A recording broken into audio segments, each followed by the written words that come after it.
오늘은 에덴의 동쪽이라는 제목으로 은혜를 나누려고 합니다.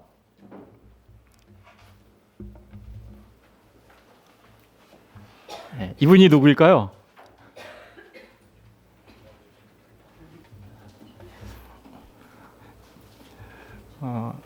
잘생겼어요? 이분 힌트를 드릴게요. 이분은 분노의 포도라는 책을 쓰신 분입니다. 들어보셨죠? 분노의 포도? 1929년도 미국의 대공황이 일어났을 때 그 대공황 사건을 배경으로 다루어진 책인데, 이분은 이 책만 쓴 게 아니라요, 1902년에 태어나서 1968년 동안 사시는 동안에 많은 책을 썼습니다. 그 중에 특별히 유명한 책이 있다면 이제 1952년도에 쓴 에덴의 동쪽입니다. 에덴의 동쪽. 이 에덴의 동쪽. 이 에덴의 동쪽은 이분이 성경에 나오는 가인 이야기를 토대로 에덴의 동쪽으로 간 가인의 후예들 이야기를 기반으로 해서 에덴의 동쪽에 살고 있는 사람들의 삶 속에서 그들이 얼마나 죄 가운데 타락했고, 또 그들이 얼마나 선악간에 대립하며 살며, 그래서 참으로 그 치열한 투쟁의 삶을 살아가는데, 과연 그 에덴의 동쪽에서 우리의 구원에 관한 소망은 있는가, 희망은 있는가라는 질문을 하는 그런 책이죠. 에덴의 동쪽에 과연 희망이 있을까, 소망이 있을까? 이분은 존 스타인백이라고 합니다. 여러분 잘 아시죠? 무기여 잘 거라라는 그 책을 쓰신 분, 해밍웨이 있죠? 그분은 미국에서 이제 그 노벨상을 받았던 분이시죠. 그분만큼 유명하지는 않아요. 그러나 이 에덴의 동쪽과 분노의 포도, 특별히 에덴의 동쪽과 이 책을 가지고 1962년도, 그러니까 제가 태어나던 해네요. 그때 이분이 노벨 문학상을 받았어요.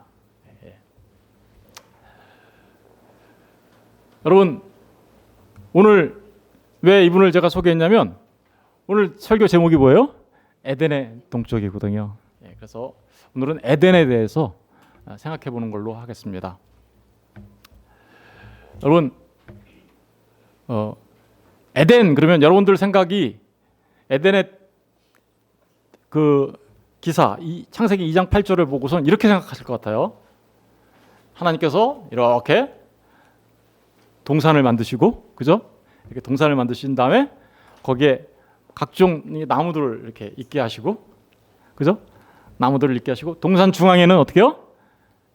선악을 알게 하는 나무와 생명나무 두 그루를 이렇게 해놓으시고, 생명나무는 먹어도 되는데 선악을 알게 하는 나무는 먹지 마, 이렇게 얘기하시고, 거기에 누구를 뒀어요? 아담을 두었다. 이게 이제 보통 우리가 생각하는 사람들의 생각이죠. 그런데 사실은 이러한 우리의 생각과는 좀 다릅니다. 오늘 본문의 말씀을 자세히 생각해 보면 이 모습과는 좀 달라요. 여러분, 에덴이라는 말은 일단 그 뜻이 기쁨의 동산이라는 뜻이에요. 특별히 그 동산이라는 말은 영어로는 가든이라는 말 씁니다. 가든은 뭐예요? 정원이라는 뜻이죠. 그래서 The Garden of Joy라고 합니다. 그래서 기쁨의 정원, 기쁨의 동산. 그런데 그 에덴 동산이란 말은 이렇게, 그러니까 정원이니까 저렇게 이렇게 산처럼 돼 있는 게 아니라 이렇게 돼 있는 거죠. 에덴 정원은 The Garden of Eden 그래가지고 이렇게 생긴 거죠. 정원이에요. 이 정원이라는 말 안에는 무슨 말이 들어가 있냐면요, 간이라고 하는데요, 히브리 말로 간, 가나안에서 나온 말인데, 이 간이라는 말은 울타리가 쳐진 땅, 이런 뜻이에요. 여기 울타리가 쳐졌죠, 지금, 그죠? 울타리가 이렇게 쳐져 있어요. 울타리가 쳐져서 뭔가를 이렇게 울타리 밖과 안으로 구분하고 있어요. 그래서 에덴 동산이라는 것은 울타리가 쳐진 어떤 땅인데 밖의 땅과 안의 땅을 구분하고 있다. 그런데 이 에덴 정원, 에덴 정원에는 뭐가 있어요? 아까 나무들이 많이 있죠. 그런데 그 나무들이 희한하게도요, 한 그루만 있는 것처럼 표현하고 있는 거예요. 이 성경에 나오는 말은 생명나무와 선악을 알게 하는 나무 이렇게 표현되어 있지만 사실은 단수로 표현되어 있어요. 그러니까 나무가 한 그루 있는 것처럼 지금 얘기하는 거예요. 하나 있는 것처럼. 이 부분에 대해서는 이제 다음 주에 생명나무와 선악을 알게 하는 나무에 대해서 다음 주에 이제 살펴보기로 하고요. 오늘은 이 에덴 정원에 대해서만 더 깊이 생각해 보도록 하겠습니다. 에덴 정원 안에 나무가 있어요. 그런데 거기에 누가 있어요? 아담이 이렇게 있는 거죠. 그러니까 울타리가 쳐져 있는 그 정원 안에 나무가 있고 거기에 아담이 있습니다. 에덴을 창설하셨다라고 얘기하시죠? 에덴을 창설하셨다. 이거 창설이라는 단어는요, 무슨 의미냐면요, 심었다 이런 뜻이에요. 심었다. 여러분 이사야서 5장 1절에 가서 보시면요, 이런 말이 나와요. 이사야서 5장 1절에 가서 보시면 어떤 말이 나오냐면 하나님께서 이스라엘을 뭐에 비유하시냐면 포도원에 비유하세요. 포도원에 어떻게요? 포도원에 극상품의 포도나무를 심었다 이렇게 얘기하죠. 그 심었다, 그게 에덴을 창설했다라는 말, 창설과 똑같은 말이에요. 그러니까 지금 저렇게 울타리를 치고 에덴을 창설했다라는 얘기는 마치 이스라엘 백성들을 심은 것처럼 이렇게 표현하는 그 말과 똑같은 의미예요. 그런데 한 가지 더 생각할 게 있어요. 이 에덴이 어디 있대요? 위치가 동방에 이렇게 돼 있죠. 많은 말씀이면 동방에 이렇게 돼 있죠. 그 동방에라는 말은 그럼 동쪽에 있다라는 건가요?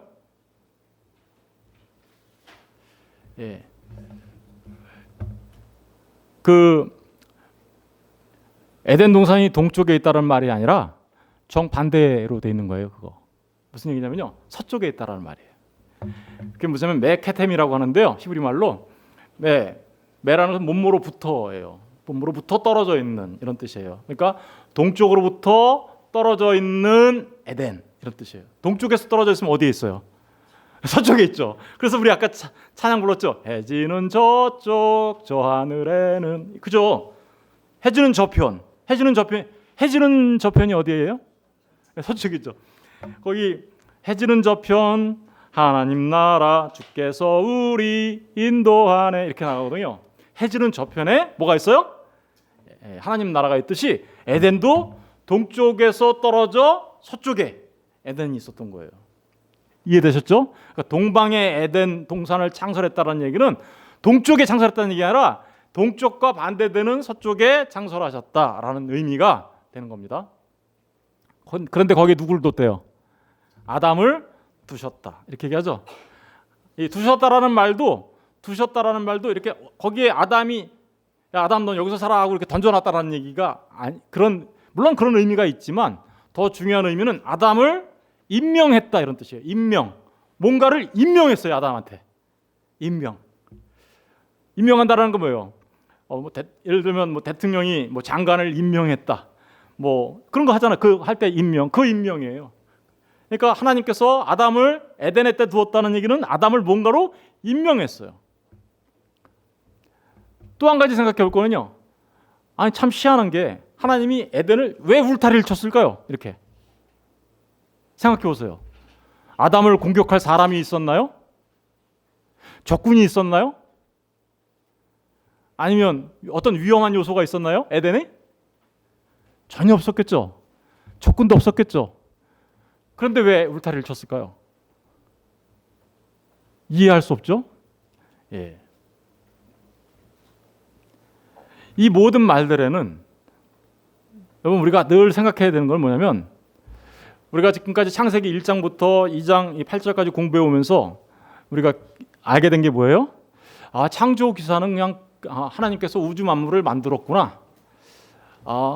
빛을 만들고 궁창을 만들어서 그 위에 물과 아랫물을 나누고 바다에서 땅이 나오게 하고 씨 맺는 채소가 나오게 하고 해달별을 광명체들을 만들고 공중에 나는 사여 바다의 물고기 만들고 짐승과 사람을 만들었구나 라는 이런 단순한 창조 기사를 우리한테 주려고 그런 것이 아니라는 거 우리가 알겠죠.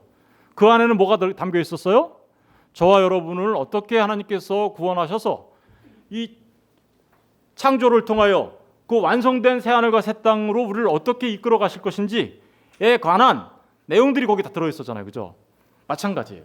마찬가지로 이 에덴 정원이라는 그것을 통하여 단순하게 하나님께서 에덴 동산을 만들었다라는 게 아니라 이 에덴 동산을 통하여 저와 여러분이 어떻게 그 새하늘과 새 땅까지 이르게 되는지 그것을 설명하기 위하여 이런 모양으로 울타리도 만드시고 그리고 거기 생명나무도 있게 하시고 선악과 나무도 있게 하시고 그리고 아담을 거기에 두시고 임명하시고 뭐 이런 일을 하셨다라는 거예요.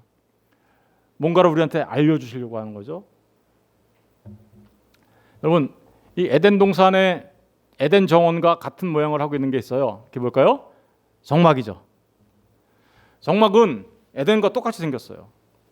그런데 다만 세 부분으로 나눠져 있죠. 지성소와 성소와 뜰, 그리고 그 안에는 입구가 있습니다.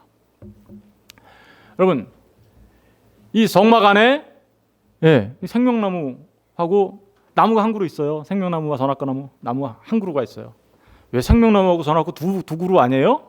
이건 다음 주에 얘기한다 그랬어요. 제가 왜 그런지. 한 그루가 있어요. 그런데 거기에 누가 있었어요? 아담이 있었단 말입니다. 아담. 똑같은 모습이죠. 똑같은 모습이에요. 이 성막을 통하여 에덴 동산은요, 이 우주를 축소 모형한 거고요. 하나님 나라를. 그리고 그 하나님 나라를 다시 우리에게 축소한 모형으로 보여주고 있는 게 성막, 터버너클이라고요. 그 성막을 통하여 우리에게 하나님이 뭔가를 알려주시려고 하시는 거죠. 알려주시려고 해요. 뭐를 알려줄까? 여러분, 인간이 에덴 동산에서 선악을 알게 하는 나무를 따먹고 하나님 앞에 어떻게 했어요? 범죄하게 되죠. 범죄하게 되자 인간이 어떻게 됐습니까? 타락하게 되죠. 타락하게 된 사람은 어디로 쫓겨납니까? 이 에덴에서 쫓겨나 동쪽으로 나가게 되죠. 우리 에덴 동쪽으로 쫓겨난 아담의 모습을 기록하고 있는 창세기를 한번 다 같이 읽어보겠습니다. 우리 22절부터 24절까지 다 같이 시작. 여호와 하나님이 이르시되 보라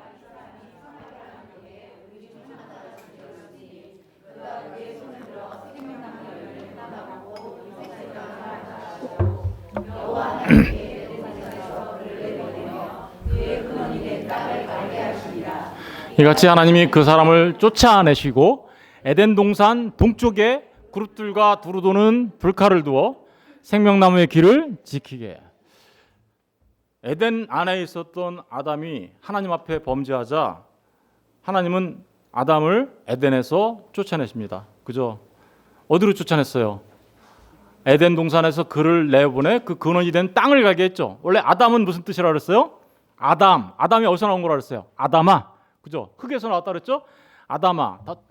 특별히 그 흙 아담아에서 나오는 그 진흙 같은 먼지 같은 티끌 같은 아파르. 그죠? 먼지 같은 존재했던 아담. 그 아담을 흙으로부터 왔으니까 얼로 돌려보냈다는 거예요? 흙으로 돌려보내서 땅을 갈게 했대요. 그리고 이같이 하나님이 그 사람을 쫓아내셨대요. 어디서 쫓아냈을까요? 에덴 정원에서 쫓아냈겠죠. 에덴 정원에서 쫓아냈는데 어느 쪽으로? 에덴 동산 어느 쪽이요? 동쪽에. 에덴 동산 동쪽으로 아담을 쫓아내신다면요, 아담이 다시 서쪽으로 들어와 생명나무를 먹으면 안 되니까 어떻게 했어요? 거기를 그룹들과 두루두는 불칼을 두어서 생명나무의 길을 접근을 차단합니다. 그죠? 차단했어요. 타락한 인간이 어디로 갔다고요? 그래서 에덴의 동쪽으로 간 거예요. 에덴의 동쪽. 아담이 자녀를 낳습니다. 아담의 자녀가 둘 있었죠. 처음에 누구 있었죠? 가인과 아벨. 가인은 아벨을 죽입니다. 하나님이 자기가 드린 제사를 왜 안 받아주시냐고 불평불만하다가 너만 없으면 내가 인정받을 텐데 그래서 가인이 아벨을 죽입니다. 그러고 나서 가인이 간 곳이 어디예요? 창세기 4장 16절 22절 보시면 가인이 여호와 앞을 어떻게요? 떠나서 누구를 떠났대요? 가인이 하나님을 떠나서 어디로 갔대요? 에덴 동쪽 노 땅에 거주하되. 에덴 동쪽 노 땅. 어디로 갔어요 또? 점점 동쪽으로 가죠. 하나님을 떠나는 사람들은요, 점점 서쪽에 있던 에덴을 떠나 어떻게요? 동쪽으로 가고 있네요. 그런데 그 에덴의 동쪽으로 간 가인의 삶을 한번 보겠습니다. 17절에 보면 아내와 동침하며 그가 임신하여 누굴 낳았어요? 에녹을 낳은지라. 가인이 성을 쌓고 그 아들의 이름으로 성을 이름하여 뭐라고 했어요? 에녹성이다. 여러분, 하나님을 떠나 동쪽으로 간 가인의 후예들의 삶의 모습은 뭐였냐? 자기가 스스로 성을 쌓는 일이었어요. 스스로 성을 쌓습니다. 성을 쌓아서 이제 하나님의 그 울타리를 벗어났으니 자기가 누구를 지켜야 돼요? 자기가 자기 스스로를 지켜야 되는 거죠. 그러니까 성을 쌓아요. 자기가 울타리를 만들어요. 그죠? 자기가 울타리를 만들어서 자기 스스로를 지켜내려고 합니다. 여러분, 성을 어떻게 쌓으면 자기를 잘 지켜낼까요? 점점 크게, 점점 강하게, 그죠? 부서지지 않도록 아주 힘세게, 아주 거대하게. 인간의 문화는 이렇게 거대 문화로, 힘의 문화로 자라오기 시작한 거죠. 왜요? 나를 지켜줄 수 있는 게 결국은 뭐예요? 힘이니까. 이게 가인의 후예들의 삶의 모습입니다. 18절 보세요. 에녹이 이라스를 낳고 이라스는 무에야를 낳고 무에야는 무드사엘을 낳고 무드사엘은 라멕을 낳았더라. 라멕이 두 아내를 맞이하였으니 하나의 이름은 아다요 하나의 이름은 실라였더라. 가인이 자녀들을 낳습니다. 아다는 야발을 낳았으니, 야발이라는 사람을 낳았어요. 그는 장막에 거주하며 뭐 하는 사람이 됐어요? 가축을 치는 자의 조상이에요. 이제 가축을 칩니다. 그죠? 인간 스스로가 자기가 자기를 먹고 살게 해야 되니까. 하나님을 떠난 사람의 실존의 모습이죠. 21절. 그의 아우의 이름은 유발이니 그는 수금과 퉁소를 잡는 모든 자의 뭐예요? 조상이 되었어요. 인간 스스로를 즐겨야 되죠. 예. 그러니까 문화를 만들어냅니다. 그리고 22절 보면 실라는 두발 가인을 낳았으니 그는 구리와 쇠로 여러 가지 기구를 만드는 자요. 구리와 뭐를 만들었어요? 쇠로 여러 가지 기구를 만듭니다. 뭘 만들었을까요? 농사 기구를 만들었을까요? 네, 그것도 물론 만들었겠죠. 그러나 정말 중요한 건 이제 사람이 사람을 죽이는 무기를 만들기 시작한 거죠. 왜요? 나를 지켜야 되니까. 나를 지켜야 하니까. 나를 지키는 것은 나야. 그러니 내가 세져야 돼. 내가 강해져야 돼. 점점 어떻게 해요? 내 스스로 내 성을 쌓습니다. 여러분, 오늘날 현대인들이 어떻습니까? 자기 스스로 자기 성을 쌓고 있죠. 내가 나를 지켜야 하니까. 동쪽에 가서 살고 있는 사람들의 특징이에요.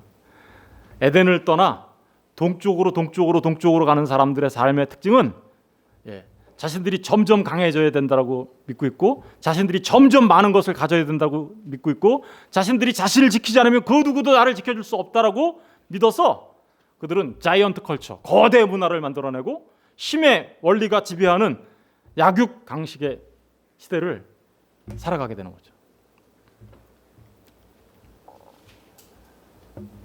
하나님이 그 가인의 후예의 죄 때문에 물로 한번 심판하셨습니다. 그죠? 심판하셨어요. 심판하고 살아남은 사람들이 몇 명이었습니까? 노아 식구 8명이었죠. 노아 식구 8명. 노아의 아들이 세 사람이 있었습니다. 셈과 야벳과 함. 특별히 그 중에 함의 후손들은 굉장히 큰 힘을 갖기 시작했습니다. 창세기 10장에 가서 보시면 구스가 함의 후손이에요. 구스가 니므롯을 낳았습니다. 니므롯을 낳았으니, 니므롯이라는 이름은 꼭 기억해 두시면 좋습니다. 니므롯을 낳았으니 그는 세상에 뭐라고요? 첫 번째 용사. 왜 그럴까요? 힘을 가져야 되니까. 이제 용사가 나오기 시작한 거죠. 용사가 언제 필요한 거죠? 전쟁할 때. 9절에 보니까 그가 여호와 앞에서 용감한 사냥꾼이 되었으므로 속담에 이르기를 아무는 여호와 앞에 니므롯같이 용감한 사냥꾼이로다. 니므롯은 굉장히 큰 사냥꾼이에요. 누구를 사냥했을까요? 그의 나라는 어디라고요? 나라를 세웠어요. 왜 나라를 세웠을까요? 나라를 세워 힘을 가져야 되니까. 힘을 가져야 되니까. 근데 어느 땅 어디다 세웠대요? 신할 땅. 신할 땅이 어딜까요? 뭐가 세워진 곳일까요? 거기가 바벨, 에렉, 악갓, 갈레에서 시작됐으며 그가 그 땅에서 아수르로 나아가 니느웨 아시죠? 아수르, 니느웨, 르호보들과 갈라 뭐예요? 그리고 니느웨와 갈라 사이에 레센. 이거 다 뭐냐면 어떤 성이에요? 큰 성읍이라. 인간은 자신을 지켜내기 위하여 이제 나라를 만들고 큰 힘을 갖고 큰 성을 가져 그렇게 자신을 지켜내려고 하죠. 이게 바로 에덴을 떠나 여호와 하나님을 떠난 범죄한 인간의 모습이에요. 그들은 니므롯과 노아의 후손들은 바벨탑에 가서 바벨탑을 쌓기 시작합니다. 창세기 11장 1사절에 보면 온 땅에 언어가 하나요, 말이 하나였어요. 그때 당시에는 말이 하나였어요. 요새는 우리가 막 몇백 개의 언어 때문에 이 고생을 하고 있는데 사실은 그때는 언어도 하나요, 말도 하나였습니다. 그들은 에덴 땅을 떠나 동쪽으로 간 이들은 하나님께 이제 반역하기 시작합니다. 또다시 이에 그들이 동방으로 어떻게 해요? 옮기다가 동방으로 점점 동방으로 가요. 동쪽으로 가다가 시날 평지를 만나 거기에 거류하면서 서로 말하되 자 벽돌을 만들어 견고히 굽자 하고 이에 벽돌로 돌을 대신하며 역청으로 진흙을 대신하고 또 말하되 자 성읍과 탑을 건설하여 그 탑 꼭대기를 어디다 닿게요? 하늘에 닿게 하여 우리의 이름을 내고. 하나님께 영광을 돌려야 되는 인간이 하나님의 이름을 높이는 게 아니라 자신들의 이름을 높이죠. 보세요. 하나님을 떠나 동쪽으로 에덴의 동쪽에 살고 있는 사람들의 특징은 거대한 힘을 가지려고 하는 것과 동시에 자신의 이름을 높이려고 하는 겁니다. 자신의 이름을 높이려고 하죠. 그래서 하늘 꼭대기에 닿으려고 하죠. 자신들이. 그리고 하나님의 그 심판에 대항합니다. 하나님이 물로 심판을 한 번 했었죠. 물로 심판하니까 이제는 이 탑을 쌓아서 다시는 흩어지지 말자. 하나님의 심판에 대항하는 거죠. 이게 바로 에덴의 동쪽에 살고 있는 사람들의 모습이에요. 존 스타인백이 이러한 인간의 실상들을 고발하고 있는 거죠. 그 책을 통하여. 에덴의 동쪽이라는 책을 통하여. 그리고 거기에 정말 구원이 있는가? 거기에 정말 소망이 있는가? 거기에 정말 우리가 희망을 걸고 살아갈 수 있는가? 이 에덴의 동쪽에서. 어떻게 생각하십니까? 여러분들도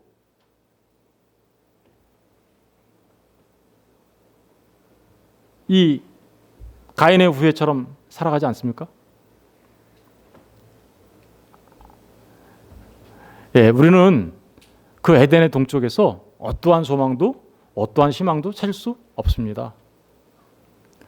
그 에덴의 동쪽에 있는 사람들은 그저 물고 뜯고 싸우며 그렇게 살다가 자기 성을 짓고 살다가 결국은 마침내는 어떻게 해요? 죽음에 이르게 되고 자신이 쌓았던 그 모든 거를 어떻게 해요? 잃고 마는 거죠.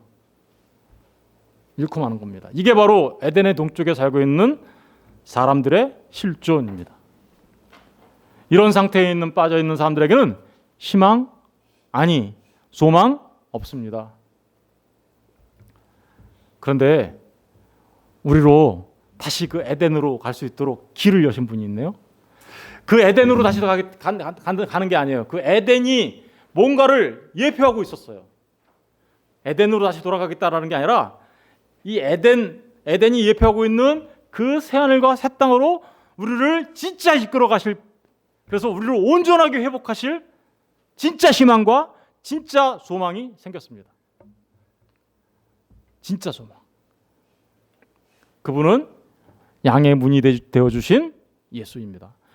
아까 에덴의 동쪽으로 쫓겨난 사람이 에덴 안으로 들어가지 못하도록 어떻게 했어요? 거기 그룹들과 화염으로 돌고 있는 불칼로 막았죠. 생명나무 못 먹게. 아무도 그 안에 인간 스스로 들어갈 수 없습니다. 그런데 들어갈 수 있는 유일한 길이 열렸어요. 누굴까요? 양의 문으로 오신 예수. 예수님이 이렇게 얘기하십니다. 그러므로 예수께서 다시 이르시되 내가 진실로 진실로 너희에게 말하노니 나는 양의 문이다. 여러분, 그 생명나무에 다시 들어갈 수 있는 길이 열렸는데 그 길을 열으시려고 오신 분이 있는데 그분이 바로 누구라고요? 양의 문으로 오신 예수 그리스도이십니다. 그 생명나무에 이룰 수 있는 유일한 길은 이 양의 문 대신 예수 아니면 절대로 이룰 수 없습니다. 요한복음 10장 9절에 보면 내가 문이니 누구든지 나로 말미암아 들어가면 어떻게요? 구원을 받고, 에덴의 동쪽에 살고 있는 사람들에게 유일한 구원의 희망을 주신 분이 있는데 그분은 양의 문으로 오신 우리 주 예수 그리스도시고요. 또 그리로 들어가면 들어가고 나가면서 뭐를 얻어요? 꼴을 얻게 될 것이다. 그분은요 좁은 문이십니다. 결코 넓은 문이 아니에요. 그분은요 우리에게 이렇게 얘기합니다. 좁은 문으로 들어가라.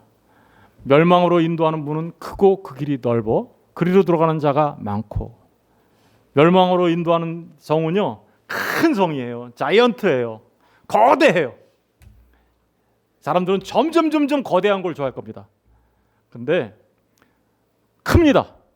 겉보기에도 먹음직도 하고 보암직도 없고 탐스럽기도 합니다. 사람의 눈을 확 휘어잡습니다. 마음을 뺏어갑니다. 그죠?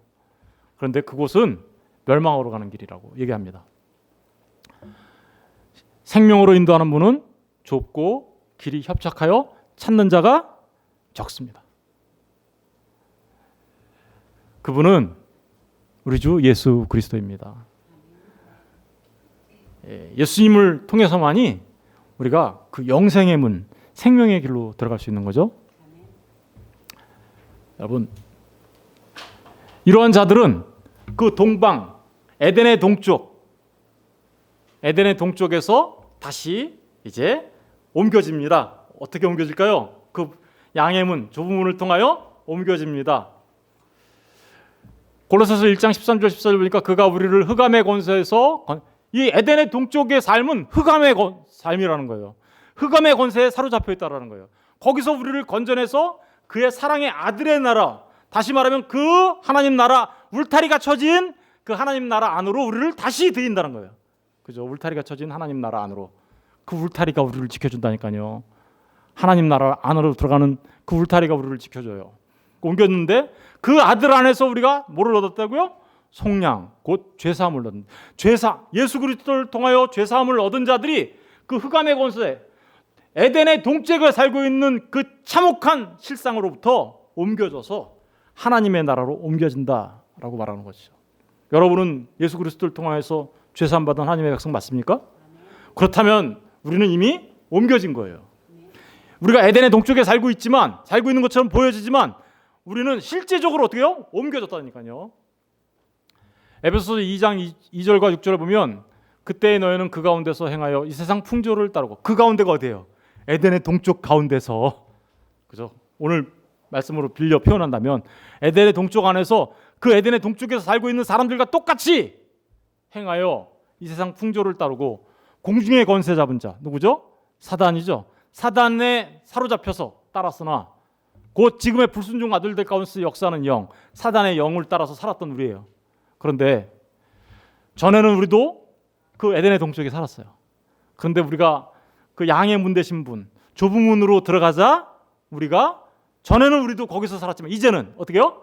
그 가운데서 우리 육체의 욕심을 따라 지내며 육체와 마음에 원하는 것을 하며 다른 이들과 같이 본질상 진노의 자녀였지만 이제는 긍휼이 풍성하신 하나님이 우리를 사랑하신 그 큰 사랑을 인하여 허물로 죽은 우리를 그리스도와 함께 어떻게 해요? 살리시고 너희는 은혜로 구원을 받은 것이라 또 함께 일으키사 주님과 함께 죽고 일으켜서 우리로 하여금 어디에 있게 한대요?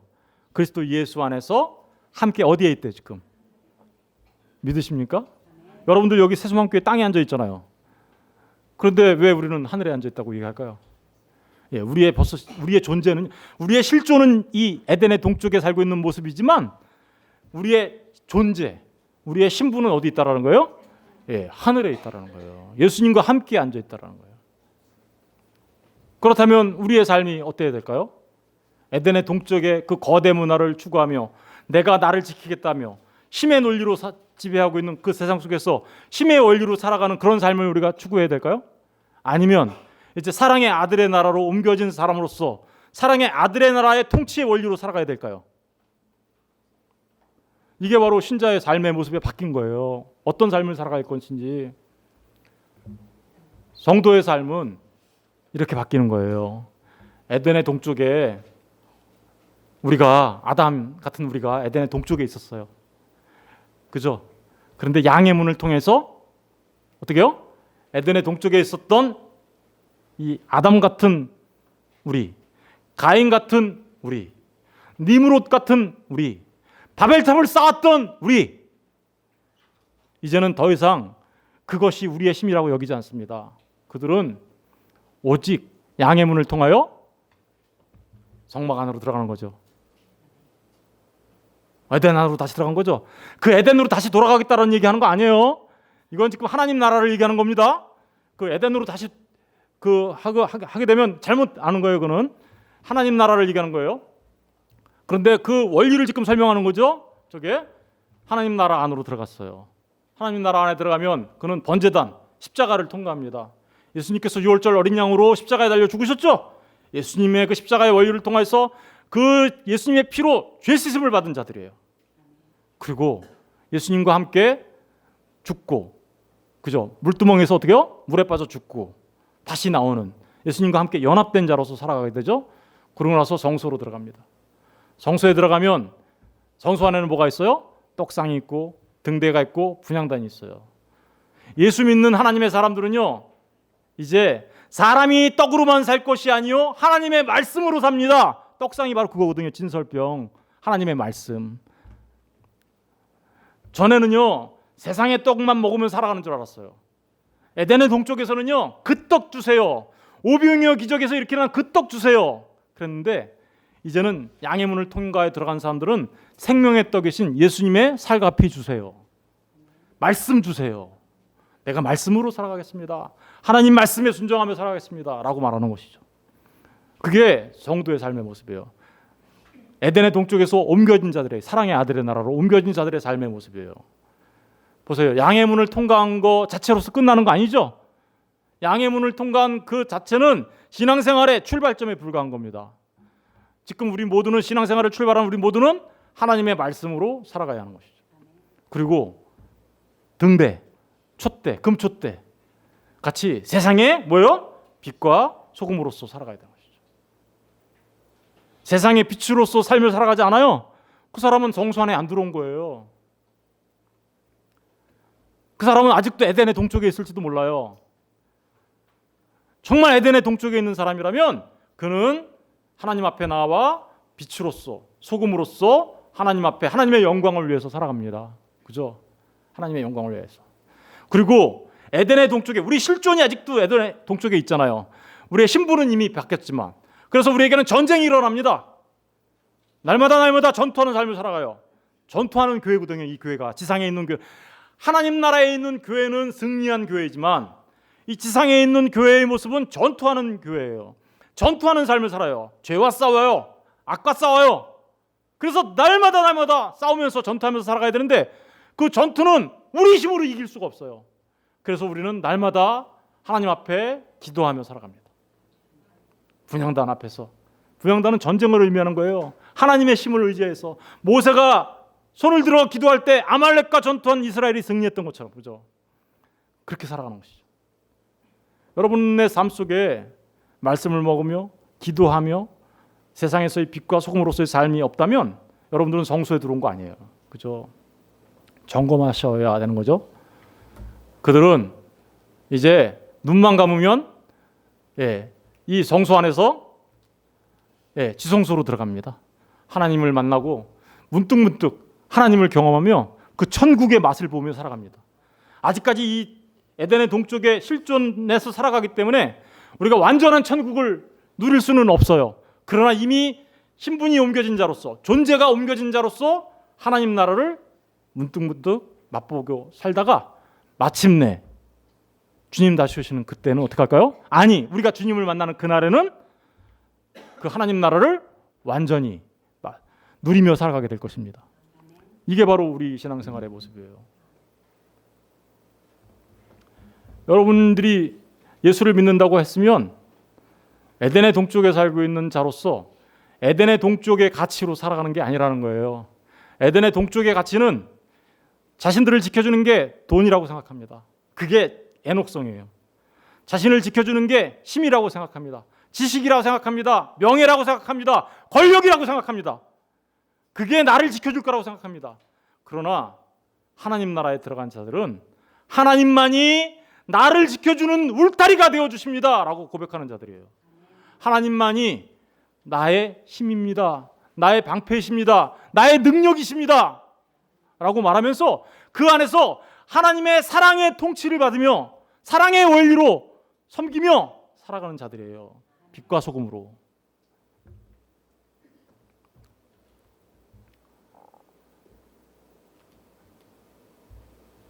그들은요, 세상에서 주는 평강과는 다른 평강을 누리게 되죠. 그래서 요한복음 14장 27절 보니까 평안을 너희에게 끼치노니 곧 나의 평안을 너희에게 주노라. 내가 너희에게 주는 것은 세상이 주는 것과 같이 아니하니라. 너희는 마음에 근심하지도 말고 두려워하지도 말라. 여러분, 내가 에덴의 동쪽에 있어서 그 에덴의 동쪽의 가치를 추구해 나가면 우리는 늘 두려워하고 근심하고 떨며 살아갈 수밖에 없어요. 에덴의 동쪽의 삶은. 그런데 이제는 우리가 에덴의 동쪽의 삶에 그 가치로 살아가는 게 아니라 하나님 나라의 원리와 하나님 나라의 가치로 살아가는 사람들이에요. 그 사람들은요, 이 에덴의 동쪽의 그 문제로 인하여 근심하며 염려하며 살아가는 게 아니라 세상이 알지 못하는, 세상 사람들은요, 내가 많이 가지면, 힘이 세지면 그래서 평강이라고 생각해요. 아니요. 잠시 잠깐 편안을 줄 수는 있을지 모르지만 그것은 영원히 멸망하는 길인 것이죠. 여러분, 그 에덴의 동쪽의 삶이 아니라 이제는 에덴의 동쪽에서 오히려 하나님의 울타리 안에 들어온 그 삶은 그 세상이 알지 못하는 평강이에요. 하나님의 울타리 안에 있음으로써 누릴 수 있는 평강이에요. 하나님만을 의지하는 평강이에요. 하나님이 나의 힘이라고 말하는 평강. 저는 저와 여러분이 그 평강을 누리시기를 주의 이름으로 축원드립니다. 마지막으로 말씀 하나 더 보겠습니다. 하나님 나라는 누리면서 사는 삶입니다. 누리면서 사셔야 돼요. 뭘 누릴까요? 로마서 14장 17절 말씀을 다 같이 읽어보겠습니다. 시작. 하나님 나라는 먹는 것과 마시는 것이 아니요 오직 성령 안에 있는 의와 평강과 희락이다. 의. 누구 때문에 우리가 의롭게 되는 거예요? 예수 그리스도. 예수 그리스도의 의 안에 들어가면요, 그 의로 인해서 평강이 다가오는 거예요. 평강의 원인이 뭐냐? 의예요. 여러분이 정말 주님께서 원하시는 그 의로운 자들로서의 삶을 살아가면, 여러분의 삶이 의롭다면, 의라는 건 뭐예요? 하나님과의 관계가 온전하게 된 사람들의 삶을 말하는 거고요. 이웃과의 관계가 온전하게 된 삶을 의라고 얘기하는 거예요. 관계적인 개념이에요. 그러면 하나님과 내가 잘 지내, 이웃과도 잘 지내. 뭐가 따라올까요? 저절로 평강이 따라오겠죠. 여러분, 하나님과의 관계가 회복되고 이웃과의 관계가 회복된 사람에게 나타나는 삶의 열매는 평강입니다. 근데 그 평강 때문에 그러면 어떻게 될까요? 희락이 있어요. 기쁨이 넘쳐요. 에덴이 뭔데요? The Garden of Joy. 기쁨의 정원. 에덴을 회복한 사람이 되는 거죠. 예. 여러분, 이게 바로 크리스천이고 이게 바로 성도입니다. 저는 저와 여러분이 가든 오브 조이, 기쁨의 정원에서 여러분의 남은 삶을 사시면서 그 평강과 그 희락을 누리며 사시는 삶 되시기를 주님의 이름으로 축원드립니다.